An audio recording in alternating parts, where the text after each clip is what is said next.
मैं डॉक्टर सीमा झा। आइए आज मैं बात करूंगी कमिंग वीक की। मैं बात करूंगी 20 तारीख से 26 तारीख के मध्य आने वाले इस हफ्ते की, इस हफ्ते होने वाले ग्रहों के महत्वपूर्ण बदलाव की। मैं बात करूंगी चंद्रमा के ट्रांजिट की और आपके हमारी राशियों पर पड़ने वाले इसके प्रभाव की। पर इसके पहले कि मैं अपनी सारी बात शुरू करूं, आप सबसे एक रिक्वेस्ट कि अगर आप हमसे नए जुड़े हैं और पहली बार इस चैनल को देख रहे हैं, kindly like and subscribe my channel. और अगर आप हमारे पुराने दर्शक हैं, kindly give some feedbacks, because आपकी फीडबैक हमें एक डायरेक्शन देती है, वो बताती है कि हमें क्या कुछ नया इसमें करना चाहिए जो आपके लिए और यूजेबल हो और इंफॉर्मेटिव हो सके। आइए मैं आपको बताऊं उसके पहले जो ट्रांजिट्स हुए हैं, अभी जो प्लैनेटरी मूवमेंट्स को हम देख रहे हैं, उसमें सबसे इम्पॉर्टेंट ट्रांजिट सन ने लिया है। और सन 17th ऑफ दिस मंथ अगर मैं देखती हूँ तो वह सूर्य जो है अपना ट्रांजिशन लेकर कन्या राशि में जा चुके हैं। तो कन्या राशि में जाते ही सूर्य ने अपना एक इम्पैक्ट लिया। ऑफ कोर्स अन्य राशियों को भी उससे प्रभावित किया। साथ ही 22 सितंबर को हम देखेंगे कि बुध जो है वो तुला राशि में स्थित हो जाएंगे। तो यहाँ पर ये दो महत्वपूर्ण बदलावों के साथ अगर हम अपनी कुंडलियों को देखते हैं तो क्या कुछ हमें चेंज दिखता है। साथ ही चंद्रमा की अगर हम ट्रांजिट की बात करते हैं तो of course it is transiting from Pisces to Taurus. तो अब मैं अगर पहली राशि को उठाऊं, एरीज को या मेष राशि जिसे हम कहते हैं, तो ऑफ कोर्स चंद्रमा का जो मूवमेंट है that is from 12th house. तो 12th हाउस से हो रहा transit, of course it is not going to give you very good results in first 2 days। आपके लिए खर्चों की शुरुआत, काम में तनाव, थोड़ी सी परेशानी, चीज़ों के होने में, लोगों से कनेक्ट होने में, कम्युनिकेट होने में थोड़ा सा आप कह सकते हैं कि आप एक हिच महसूस करेंगे। साथ ही स्थितियाँ बहुत सहजता से आपको गो थ्रू नहीं होने देंगी, आपको कम्युनिकेट नहीं करने देंगी। हालांकि जो विदेशों में बैठे हुए लोग हैं या जो दूरस्थ रिलेशंस के लोग हैं, वहाँ से इट मे कि आप कम्युनिकेट कर पाए और कुछ फ़ायदा आपको मिल जाए। जैसे ही मिडल ऑफ द वीक की हम जाएंगे, of course time will change. वहाँ पर आपके लिए, आपकी पर्सनालिटी के लिए, आपके प्रोफेशन में आपकी उपस्थिति के लिए आपको बिल्कुल विटेज मिलेगा। आप कंफर्ट फील करना शुरू कर देंगे और ग्रेजुअली चीज़ें बेहतर होती चली जाएंगी। जैसे ही हम और थोड़ा आगे बढ़ेंगे, यानी लास्ट कपल ऑफ डेज की ओर अगर हम बढ़ते हैं, तो देखते हैं कि there are some huge gains financial sections में। मैं इसे बड़े लाभ की या बड़े धन लाभ की ओर एक इशारा पाती हूँ। ऑफ कोर्स मैं कह सकती हूँ कि इस समय आप में से कुछ लोग जो चाह रहे होंगे कि जमीन जायदाद संबंधी चीज़ों में पैसे लगाए जाए या संपत्ति, पैतृक संपत्ति जैसी स्थितियों में हमें कुछ प्रॉफिट मिले, तो this is very good time for you people. प्रेम के लिए भी यह समय अच्छा होगा। हालांकि आपके लिए एक मैं आपको जरूर कहूँगी कि चूंकि सूर्य का मूवमेंट हुआ है और सूर्य कन्या भाव में चले गए हैं, कन्या राशि में चले गए हैं, तो आपके 6th हाउस में है। तो 6th हाउस में सूर्य गए हैं, तो बेहतर होगा कि आप सूर्य की उपासना करें और आप उन्हें प्रसन्न करने के लिए अगर हो सके तो जल चढ़ाएं, आदित्य हृदय स्रोत का पाठ करें। इस हफ्ते आपके लिए जो फेवरेबल कलर है that is golden yellow and the number is 6। हम बात करते हैं अपनी दूसरी राशि यानी वृषभ राशि की। वृषभ या टॉरस के लिए जो चंद्रमा का मूव है that is from their gains house. तो ऑफ कोर्स धन लाभ के साथ एक शुरुआत, एक पॉजिटिविटी के साथ शुरुआत। हालांकि आपके शुक्र की प्लेसिंग जो है ऑलरेडी आपके कॉन्फिडेंस को बहुत हाईली बूस्टअप कर रही है और इस वजह से आप कुछ भी करते वक्त एक अलग सा कॉन्फिडेंस महसूस कर रहे हैं। आपको प्लेसमेंट के लेवल पे भी यहाँ पर लाभ मिलता हुआ दिखाई दे रहा है। कोई महत्वपूर्ण स्थिति, पद या कोई नया वेंचर, कोई नई मैं कह सकती हूँ कि पार्टिसिपेशन से होने वाला कोई महत्वपूर्ण कार्य, ऐसे सब चीज़ों में आपको एक सपोर्ट मिलता हुआ। हालांकि middle of the week is not very good for you. अगर आप मूवमेंट कर रहे हैं, कहीं दूर की यात्रा कर रहे हैं तो भी, और अगर आप अपने घर पर रुके हुए हैं तो भी, बीच के सप्ताह के जो 2 दिन हैं that is not very favourable for you. हालांकि एंड ऑफ द वीक जाते जाते फिर चीज़ें जो हैं, जो स्थितियाँ हैं, वो आपके पक्ष में आती हुई दिखाई दे रही हैं। इस हफ्ते कोशिश करिए कि आप अपने सेहत का ध्यान रख पाएँ, खासतौर से खान पान संबंधी चीज़ों पर आप अंकुश लगा पाए और पेट संबंधी होने वाली बीमारियों से थोड़ा अपना बचाव कर लें। आपके लिए जो फेवरेबल कलर है इस बार that is pink and the number is 2। हम बात करते हैं अपनी तीसरी राशि यानी मिथुन राशि की। मिथुन राशि के जातकों के लिए उनके कर्म के भाव से होता हुआ चंद्रमा का गोचर उनके कार्य को, उनके अधिकार संपन्नता को, प्रभुत्व संपन्नता को दिखा रहा है। और ये दिखा रहा है कि if you people try to prove yourself तो then this time is for you only. आप इस वक्त जो कुछ भी करना चाहेंगे, आप अपने कार्य में अपनी महत्वपूर्ण स्थिति को साबित करने में, आप ऑफिस में अपनी पोजीशन को दिखाने में, और आप लोगों के बीच में अपनी छवि को बताने में सक्षम साबित होंगे। सप्ताह जैसे ही आगे बढ़ेगा, middle of the week will give you some gains. यहाँ पर फाइनेंशियल गेन की पोजीशनिंग आ रही है। अगर आप लॉटरी, सट्टा या शेयर बाजार में इन्वेस्ट करते हैं तो this time is very much favourable for you people. हालांकि वीकेंड जाते जाते आप कुछ खर्चों के भी शिकार होंगे। ये खर्च आपके लिए कुछ लग्जरी आइटम्स में होता हुआ खर्च हो सकता है, या हो सकता है कि आप रोजमर्रा की चीज़ों में कुछ बेहतर की तलाश में ऐसे खर्च कर ले जाएं। इस बार आपके लिए जो फेवरेबल कलर है that is violet and the number is 4। हम बात करते हैं अपनी चौथी राशि यानी कर्क राशि की। कर्क राशि के लिए एक बड़ा अलग सा इशारा देता हुआ यह हफ्ता उनके भाग्य के घर से होता हुआ शुरुआत। चंद्रमा का ट्रांजिट दिखा रहा है कि आपके भाग्य में उन्नति होगी। बहुत समय से जो इच्छित चीजें थी वो आपको मिलेंगी। आपको उसके साथ साथ स्वयं को सिद्ध करने की स्थितियां भी मिलेंगी। सो 10th हाउस में जाते हुए मून का इशारा है कि आप अपने कार्य की स्थितियों पर भी नजर रखें, और निश्चित रूप से वहां से भी आप एक बड़े गेन की प्राप्ति करते हुए मुझे दिखाई दे रहे हैं। 11th हाउस में जाते हुए मून कई तरह के बेनिफिट्स आपको दे के जाएगा। ऑल्दो यहाँ पर थोड़ी सी बाकी स्थितियों की तरफ अगर मैं देखती हूँ तो थोड़ा सा रिलेशनशिप मूवमेंट्स है। कुछ एक रिश्ते ऐसे इंपॉर्टेंट हो जाएंगे आपके लिए लाइफ में जिसके बगैर आपको लगेगा कि लाइफ में मूव किया ही नहीं जा सकता, और कुछ एक रिश्ते बिल्कुल मीनिंगलेस होते चले जाएंगे। सो आपकी बॉन्डिंग, आपका लाइफ लॉन्ग जो गोल है वो सब कुछ अभी इस हफ्ते तय होना शुरू हो जाएगा। इसके साथ ही कुछ चीजों के लिए जो आप प्लान आउट कर रहे थे वह भी आकार लेती हुई इन स्थितियों में दिखाई दे रही है।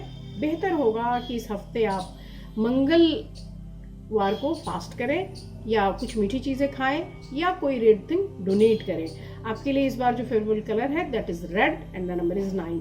हम बात करते हैं अपनी पांचवी राशि यानी सिंह राशि की। सिंह राशि के जातकों के लिए उनके अपने भाव से, उनकी अपनी राशि से सूर्य का मूव करना यानी उनके 2nd हाउस में आ जाना दिखाता है कि संपत्ति के मामले में चीजें बेहतर होती चली जाएंगी और स्ट्रॉन्ग पोजीशन, फाइनेंशियली गेन। लेकिन मानसिक रूप से आप चिंता या फ्यूचर की प्लानिंग या अवसाद के शिकार हो सकते हैं। इसलिए थोड़ा सा आपको अपने ज़हनी तौर पर अपने ख्याल रखने की जरूरत पड़ेगी। हालांकि जैसे ही वीक शुरू होगा उसके after 1 or 2 days only you will feel elevated in every sections. खासतौर से फाइनेंशियली या मॉनेटरी गेन्स के सेक्शंस में भी आपको कुछ नई सूचना मिलेगी या एक पुश मिलेगा। समय के साथ यानी वीकेंड की तरफ जैसे आप जाते हैं, आपके अधिकारिता क्षेत्र में वृद्धि होती हुई दिखाई दे रही है। उच्च अधिकारियों से सहयोग, शासन सत्ता से सहयोग। अगर आप किसी कार्य में इन्वॉल्व हैं तो वहां भी आपके लिए एक बेहतर पोजीशनिंग का इशारा मिलता हुआ दिखाई दे रहा है। हम इस हफ्ते आपके लिए कहेंगे कि प्रेम संबंधी चीजों के लिए उतना वक्त नहीं होगा आपके पास जितना अपने भाई बहनों या रिश्तेदारों के लिए वक्त होगा। आपके लिए इस बार जो फेवरेबल कलर है that is blue and the number is 6। हम बात करते हैं अपनी छठी राशि यानी कन्या राशि की। कन्या राशि जिसके प्रथम भाव में सूर्य ने प्रवेश लिया है, साथ ही जो चंद्रमा का गोचर है वो उनके पार्टनर के हाउस से होता हुआ। सो ये दिखाता है कि 1st हाउस का सूर्य और 7th हाउस का चंद्रमा, यह दोनों आमने सामने आए हुए हैं। निश्चित रूप से स्थितियां बहुत अलग होंगी। यह वीक आपको न सिर्फ पार्टनरशिप बिजनेस में ग्रोथ देगा बल्कि आपकी जॉब के सेक्टर में भी, आपके ऑफिस में भी आपकी अधिकारिता, आपकी छवि निखर के आएगी। बच्चों के लिए यह हफ्ता थोड़ा सा ध्यान देने वाला होगा क्योंकि हो सकता है कि इस बीच में आपको बच्चे कहीं दूर जाएं, टूर पर जाएं, या आप उनको लेकर कहीं घूमने की योजना बनाएं। आपको इस हफ्ते मिडिल ऑफ द वीक में जाकर थोड़े से अपने हेल्थ के लिए भी कॉन्शियस होना होगा क्योंकि एक हल्की सी डिरेलमेंट वहां भी दिखाई देती है। ऑल्दो ये काफी छोटे टाइम के लिए है, 2 या 2.5 दिनों के बाद स्थितियां फिर चेंज होंगी एंड टाइम जो है वो पॉजिटिवली टर्न आउट कर जाएगा। आप बहुत सारा एंजॉय करते हुए अपने पार्टनर के साथ, एक अच्छे भविष्य की कामना करते हुए अपने बच्चों के साथ किसी नई स्थिति को एंजॉय करते हुए मुझे दिखाई दे रहा है। साथ ही अगर आप किसी बिजनेस में इन्वॉल्व हैं तो वहाँ के लिए भी एक बेहतर इशारा दिखाई दे रही है। खासतौर से काम करने वाली स्थितियां, आपके अंडर काम करने वाले लोगों के बीच में आपके अधिकारिता और प्रभाव की वृद्धि होगी, जो निश्चित रूप से आपके बिजनेस को और आगे ले जाने में सहायक होगी। इस बार आपके लिए जो फेवरेबल कलर है that is green and the number is 6। हम बात करते हैं अपनी 7वीं राशि यानी तुला राशि की। तुला राशि के जातकों के लिए, क्योंकि हम देख पा रहे हैं कि बुध का प्रवेश 22 तारीख को उनकी खुद की राशि में हो रहा है, तो जैसे ही तुला में बुध जाएंगे यानी बुध संयुक्त हो जाएंगे जाकर वहां पर शुक्र के साथ, और शुक्र और बुध की जो स्थितियां हैं ऑफ कोर्स आपको थोड़ा एक पॉजिटिवली मूव देगी। चंद्रमा का ट्रांजिट 6th हाउस से हो रहा है, सो थोड़े से रोग शोक शत्रु कारक स्थितियां हैं जो नेगेटिविटी के साथ थोड़ा ये वीक शुरू होगा, पर बहुत जल्दी वो पॉजिटिवली टर्न आउट लेगा। यहाँ आप कोई पार्टनरशिप बिजनेस, कोई नया काम, कोई नई चीज अगर आप प्लान आउट कर रहे थे वो एग्जीक्यूट हो जाएगा। बहुत सारी रुकी हुई स्थितियां भी फिर से गति ले लेंगी। यहाँ पर मैं आपको यह भी बताना चाहूंगी कि अगर आप किसी इन्वेस्टमेंट के लिए प्लान आउट कर रहे थे और लंबे समय से इस प्लानिंग से लगे हुए थे, तो of course this week is yours. आप ट्राई कीजिए कि उस प्लानिंग को आप और आगे ले जा सकें। आपके लिए इस वीक थोड़ा सा एक्सीडेंटल योग भी बना रहा है, तो कोशिश करिए कि वाहन चलाते समय आप गाड़ी के स्पीड पर कंट्रोल कर पाए। आपके लिए जो इस बार फेवरेबल कलर है that is peach colour and the number is 7। हम बात करते हैं अपनी 8वीं राशि यानी वृश्चिक राशि की। स्कॉर्पियंस के लिए यह वीक बहुत सारे काम और एंगेजमेंट के साथ शुरू होता हुआ एक बड़े मूवमेंट के पेस पे आप शुरू कर रहे हैं इस वीक को। So beginning of the week is very good for you. Although आप अपने किड्स को लेके भी बहुत कॉन्शियस है, तो वहाँ उनकी स्थितियों पर भी आपकी नज़र बनी हुई रहेंगी। और ऑफ कोर्स बुध का जो पोजीशन चेंज हो रहा है, इस चेंज ऑफ पोजीशन के बाद आपके ऊपर उसका एक मेंटल असर दिखाई देगा। आप अपने डिसीजंस में, अपने निश्चय में फिर बदलाव करने की योजना बनाने लगेंगे। साथ ही हो सकता है इस वीक आप अपने जीवन साथी के साथ कुछ नया प्लान करें, कोई नया घर खरीदने, कोई नई जगह पे बसने या किसी नई जगह पर जाने की बात वो हो सकती है। आप अपने बच्चों को लेकर अपने गृह कार्य में भी इन्वॉल्व होते हुए मुझे दिखाई दे रहे हैं। सो इट में कि आप किसी रिनोवेशन, किसी कंस्ट्रक्शन की तरफ भी बढ़ें। आपके लिए इस हफ्ते थोड़ा सा एक हेल्थ अलर्ट भी है कि अगर नाड़ी संबंधी दोष ऐसी स्थितियों में हम देखते हैं, तो अगर आपके पास ऐसी कोई ट्रबल है तो थोड़ा उस पर आप ध्यान देंगे। आपके लिए जो फेवरेबल कलर है this week that is purple and the number is 6। हम बात करते हैं अपनी 9वीं राशि यानी धनु राशि की। धनु राशि के जातकों के लिए चंद्रमा का मूव उनके 4th हाउस से होता हुआ, तो माता मस्तिष्क और वाहन की स्थितियों से आप शुरू कर रहे हैं वीक को। साथ ही बुध का मूवमेंट दिखाता है कि आप अपने सिबलिंग्स के साथ भी आप अपनी योजनाएं शेयर करेंगे। साथ ही आपका दिमाग बहुत उर्वर होता है, और ऐसे लोग जो धनु राशि के होते हैं वो एक साथ कई फ्रंट पर लड़ते हैं। सो उनके अंदर एक्सप्रेशंस कूट कूट कर भरे होते हैं। कई सारे हम कहते हैं कि एक्सप्लोरेटरी थिंग्स उनके दिमाग में होती है कि कैसे किस चीज को कहाँ प्लेस करना है, ये सबसे ज्यादा हम कह सकते हैं कि धनु राशि के लोगों को पता होता है। तो यह वीक आपको वो सारे फुटेज देगा। आप बहुत बिजी रहेंगे, आपके लिए नई योजनाएं आएंगी। साथ ही मैं कह सकती हूँ कि आप इस वीक काफी ऊर्जावान महसूस करेंगे। थोड़ा सा आपको अपने माता के स्वास्थ्य के ध्यान देने की जरूरत होगी। इनफैक्ट हो सकता है कि यह जो इशारा है वो उनके साथ बैठने और बात करने का इशारा है, और आप उनके साथ समय बिताकर अपने आप को प्रफुल्लित महसूस करेंगे। बच्चों के लिए यह हफ्ता अच्छा साबित होगा। हालांकि आप उनके प्रश्नों से काफ़ी तंग होने वाले हैं और आपको लगेगा कि उन्हें कुछ नई चीज़ या नया समय देने की ज़रूरत और आन पड़ी है। इस बार आपके लिए जो फेवरेबल कलर है दैट इज़ रानी रंग एंड द नंबर इज़ 5। हम बात करते हैं अपनी 10वीं राशि यानी मकर राशि की।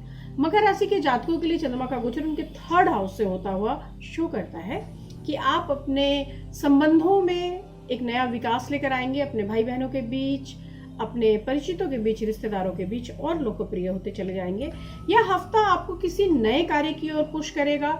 It may you are going to open some new syllabus, some new business, some new project, यहाँ पर हो सकता है कि आपके पार्टनरशिप में आपके ब्रदर या सिस्टर हो, या आपके कोई ऐसे दोस्त आपके साथ आए जो आपके लिए बहुत क्लोज रिश्ता रखते हो। सप्ताह का मध्य आपको बहुत व्यस्त रखने वाला है और वह व्यस्तता आपके घर संबंधी कार्यों की ओर इशारा करती है।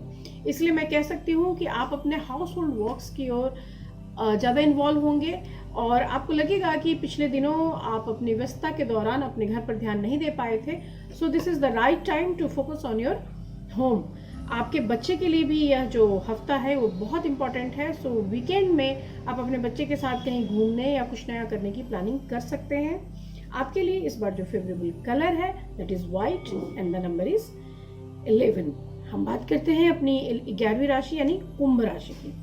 कुंभ राशि के जातकों के लिए चंद्रमा का गोचर उनके धन भाव से होता हुआ जताता है कि यह जो समय है वो इन्वेस्टमेंट का समय है, वो नए गेन्स का समय है और साथ ही घर संबंधी चीज़ों को जोड़ने, बनाने या उसके लिए डिसाइड करने का समय है। साथ ही बुध की बदलती स्थितियां भी आपको प्रभावित कर रही हैं और ये दिखा रही हैं कि आपकी मीमांसक प्रवृत्ति आपके चेतना का जो स्तर है उसको वह छेड़ेगी और निश्चित रूप से यह जो समय है वह आपको अध्यात्म की ओर मूव कर देगा। अभी पिछला 1-1.5 महीना आपको शुक्र ने बहुत ज़्यादा प्रभावित किया और इसकी वजह से शारीरिक और मानसिक रूप से आप प्रेम संबंधी चीज़ों के लिए झुकते रहे, अवसाद से ग्रसित होते रहे। पर अब जो समय आ रहा है वह आपको इस भाव से बाहर निकालेगा। निश्चित रूप से मैं कह सकती हूँ कि यह हफ्ता जैसे ही एंड की ओर आएगा आप अपने घर परिवार की तरफ खिंचेंगे। हो सकता है छोटी मोटी ट्रैवलिंग करके आप वहाँ जाएं, या ये भी हो सकता है कि आप घर के लोगों के लिए कुछ नया करने की योजना बनाएं। इस वीक आपके लिए जो फेवरेबल कलर है दैट इज लाइट रेड या आई कैन से रोजी रेड, और आपके लिए जो नंबर है दैट इज 3। हम बात करते हैं अपनी आखिरी राशि यानी मीन राशि के जातकों की। मीन राशि के जातकों के लिए अगर मैं उनके मून के प्लेसिंग की बात करूं तो ऑफ कोर्स वो उनके स्वयं के घर से होता हुआ है, जो दिखाता है कि वो यह हफ्ता वो पूरी तरह से खुद को देने वाले हैं। ऑफ कोर्स अपनी पर्सनालिटी के लिए, अपने ग्रोथ के लिए, अपने काम के लिए जाने वाले इस राशि के जातक इस हफ्ते अपने ग्रोथ के लिए कार्य करते हुए मुझे दिखाई दे रहे हैं। साथ ही जैसे ही सप्ताह मध्य की ओर जाएगा उनके धन संपत्ति या इन्वेस्टमेंट में भी एक वृद्धि होती हुई दिखाई दे रही है। वीकेंड की तरफ जाते हुए ऑफ कोर्स हम नई रिश्तेदारियां या घर में किसी समारोह या किसी अच्छे इवेंट्स में शामिल होने के रूप में इसे देख पाते हैं। तो कुल मिलाकर उनके लिए यह बेहद अच्छा हफ्ता जिसे वो सेलिब्रेट करेंगे और जिसे वो एक फ्रूटफुल तरीके से स्पेंड भी करेंगे। आपके लिए मीन राशि के जातकों के लिए इस बार जो फेवरेबल कलर है that is golden and the number is 2। हम इसके साथ बात करेंगे टिप ऑफ द वीक की। टिप ऑफ द वीक में मैंने इस बार रखा है कि हम जो 21 सितंबर से पितृपक्ष आ रहा है उसके बारे में क्या कुछ समझते हैं, क्या है पितृपक्ष और कैसे इसके लिए हम डोनेशंस करते हैं, हम क्यों याद करते हैं अपने पितरों को। चलिए मैं बताती हूँ कि जो सनातन हिंदू धर्म है वह मानता है आत्मा की स्थिति को। वह मानता है कि आत्मा अजर और अमर है, इसलिए हम मरकर भी नहीं मरते, हम खत्म नहीं होते, हमारी आत्माएं वास करती हैं और ऑफ कोर्स जो हमारे पूर्वज हैं वो हमारी आत्माओं से जुड़े होते हैं और अगर हम उन्हें याद करते हैं, उनसे कोई विश मांगते हैं तो निश्चित रूप से हमें उसकी प्राप्ति होती है। तो इसी भावना के तहत हम पितृपक्ष मनाते हैं, अपने पितरों को याद करते हैं और देवी के पूजा से पहले अश्विन माह में कोशिश की जाती है कि पितरों की पूजा की जाए, उन्हें जल दिया जाए, उनके नाम पर दान किए जाए और ब्राह्मणों को भोजन कराया जाए। बेसिकली इसका महत्व फिर जैसा मैं हमेशा कहती हूँ कि डोनेशन से रिलेट करता है। आप अपने पितरों के नाम पे आप अपनी शांति के लिए, सुख सुविधा के लिए, मानसिक शांति के लिए, अपनी उन्नति के लिए डोनेट करते हैं और वो डोनेशंस हम मानते हैं कि प्राणी मात्र के लिए बहुत ज़रूरी है कि वह कुछ ऐसी चीज़ों का त्याग करे जो उसे बहुत प्रिय हो। और बहुत प्रिय चीज़ों में सबसे ज़्यादा जिस पे हमारा सर्वाइवल डिपेंड करता है वो होता है अन्न, इसीलिए अन्न का दान महादान माना जाता है। तो इस पितृपक्ष में अगर आप लोग अन्न का एक भाग डोनेट करते हैं तो ऑफ कोर्स मुझे लगता है कि आप एक बेहतर स्थिति की ओर खुद को ले जाते हैं। भौतिक रूप से ना भी सही, आध्यात्मिक रूप से ऐसे सारे कृत्य आपको जरूर हेल्प करते हैं। मैं अपने अगले वीडियो में आपसे फिर मिलूंगी, तब तक के लिए शुभ विदा, नमस्कार। आप अपने फीडबैक्स हमें ज़रूर बताइए, और अगर कोई कस्टमाइज क्वेश्चन है तो यहाँ मेरा व्हाट्सएप नंबर दिया हुआ है। मैं फिर मिलूंगी, बाय।